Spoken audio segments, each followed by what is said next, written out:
satisfaction sexuelle dans le mariage est une dette. Souvent, il y a un problème chez les chrétiens.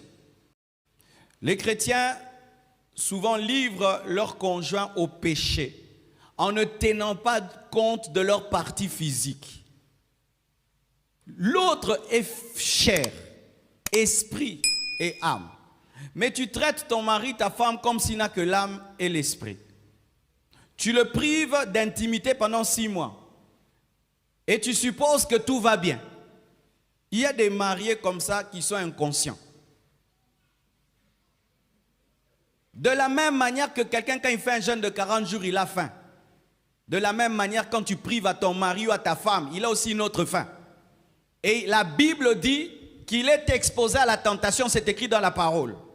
Maintenant, il y a des hommes qui ne font jamais le bilan de la dernière fois où ils ont touché leur femme et des femmes qui ne font jamais le bilan de la dernière fois où elles se sont données à leur mari. Vous vivez seulement alors qu'il y a un problème.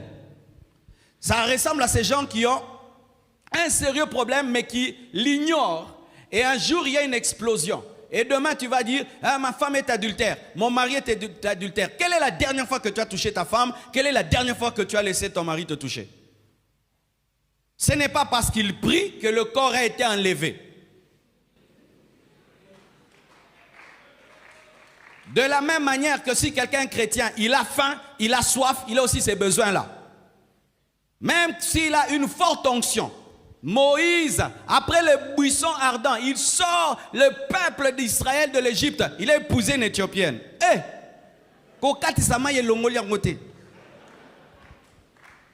En français. La traversée de la mer Rouge n'a pas enlevé le désir sexuel chez Moïse. Et souvent, c'est quand tu as une femme très spirituelle que les gens tombent dans ce piège-là. Ah, elle prie trop, mon mari prie trop, donc il n'est pas là-bas.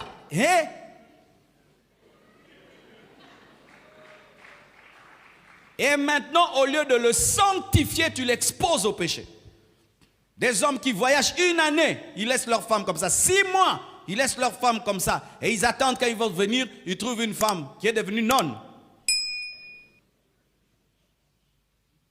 Autant vous dites dans vos têtes, est-ce que vous avez mangé le matin? Est-ce que vous avez mangé à midi? Est-ce que vous avez mangé le soir? Il faut aussi dire, est-ce que cette semaine, est-ce que ce mois-ci, est-ce que ce trimestre-ci, certains même cette année-ci? Vraiment. Et maintenant, certains, ils tombent dans le piège parce que les chrétiens, dans ce domaine-là, ils ont tellement honte, surtout les femmes, elles ne peuvent pas mettre ça sur la table de peur que le mari dise que tu es impudique. Non, maman, tu n'es pas impudique, c'est ton droit. Amen. Et ton mari a la dette. Quand quelqu'un te doit, tu dois réclamer le paiement de la dette. La Bible dit que le mari rende, que chacun rende à l'autre ce qu'il lui doit. Donc la satisfaction sexuelle dans le mariage est une dette. Et certains ont des dettes de 10 000 $, de 20 000 $, d'autres d'1 million de dollars. Il faut payer vos dettes. Et tu sais, quand quelqu'un t'a dette, tu es très en colère. C'est pourquoi ta femme est très colérique. Elle te répond mal tout le temps, tout le temps. Toi, tu penses qu'elle est attaquée par des démons. Non, vous avez une réponse. Ah oui, mon frère, toi, tu pries beaucoup quand tu es célibataire et tu te maries. Et toi, tu t'en occupes pas. Tu es tout le temps la montagne, tout le temps la montagne. Tu n'as pas épousé la montagne, hein? Dites équilibre.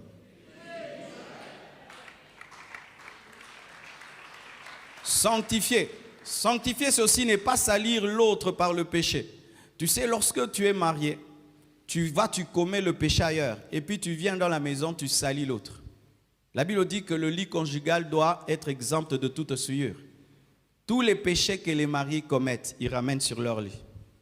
Et tu salis l'autre. L'autre se consacre, l'autre se purifie, mais toi tu fais des bêtises et tu amènes dans le lit conjugal et tu souilles le lit. Tu souilles le lit et tu ouvres des portes à des combats spirituels. Tu couches avec une sorcière et puis tu viens, tu couches avec ta femme. Et ta femme commence à rêver des choses. Mais j'ai vu une femme là qui me poursuit, c'est quoi? Oh rien, oh rien, oh rien. Mais toi, c'est ce que tu cherches.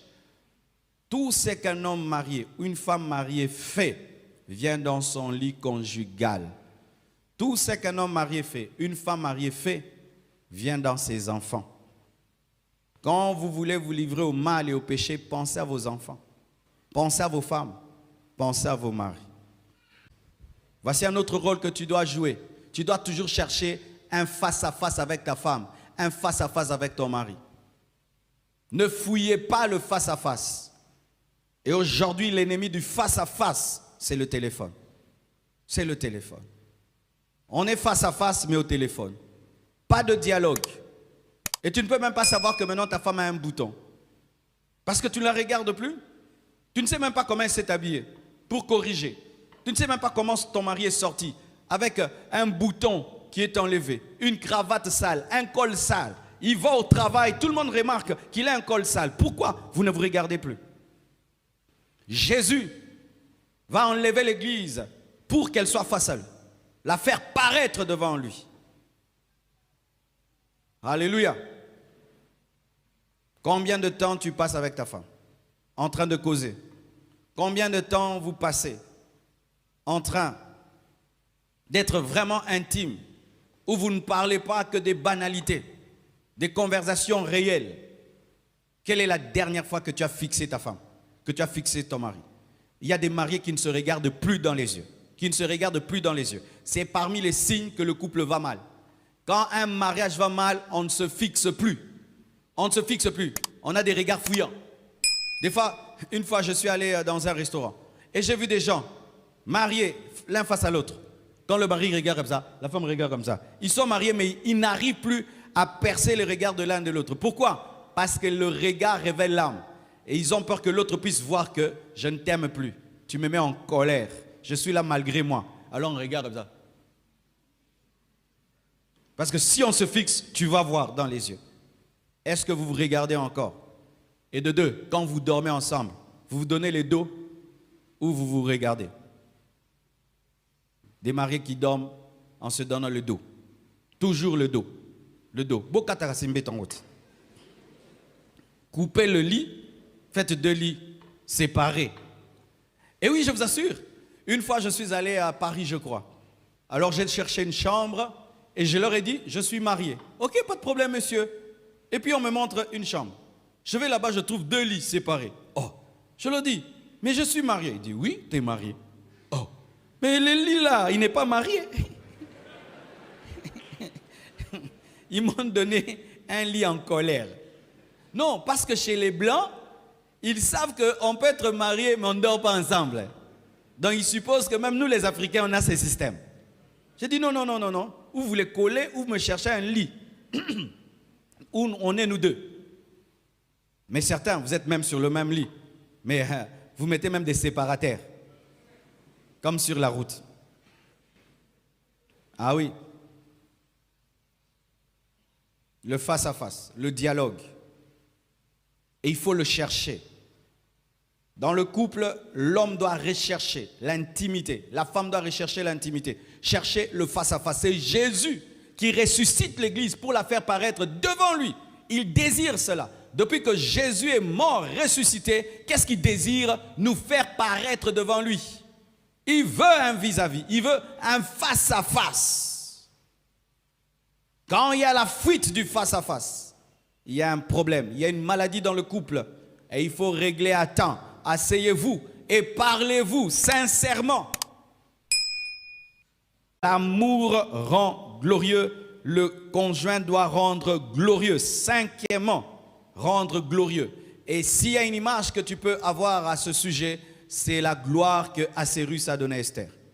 Esther était une fille de basse classe. Elle habitait chez une sentinelle. Mais lorsque Assérus a épousé Esther, il a élevé à sa dimension et elle est devenue une reine. L'amour élève. Un conjoint élève. Un mari élève sa femme. Une femme élève son mari. Merci d'avoir regardé la vidéo jusqu'à la fin. N'oublie pas de t'abonner et de la partager à tes amis. Et retrouvons-nous dans la prochaine vidéo. Merci.